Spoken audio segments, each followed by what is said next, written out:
Tonight, a fight to keep guns away from those convicted of domestic abuse. Volunteers from across Missouri made their voices heard at the Missouri State Capitol today. Ray Preston reports on the changes they're demanding. Hundreds of volunteers in their red T-shirts fanned out all around the Capitol building today. Among those lobbying the lawmakers, a former St. Louis City police chief. Former Chief Daniel Isom says what he is pushing is common sense legislation. It is shocking that domestic abusers can possess a weapon in Missouri. Volunteers say Missouri needs to beef up its laws, keeping guns out of the hands of domestic abusers. If a victim of domestic abuse has a restraining order against you, there's no restriction from that person having a gun during that restraining order. Hundreds of volunteers from Moms Demand Action and Students Demand Action filled the hallways, lined up outside lawmakers' doors.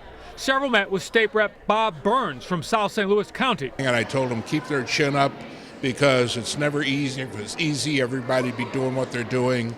And take the time to make sure you meet as many representatives and senators as you can. While he supports their efforts, other representatives push back on the idea of additional legislation. So I think there's some stuff already on the books. One of the things that I really tried to iterate with them was the issue that we need to start enforcing our current laws.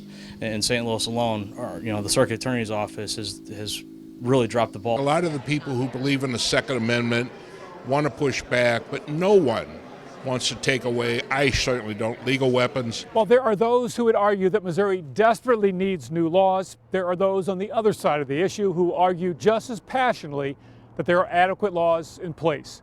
In Jefferson City, Ray Preston, News 4.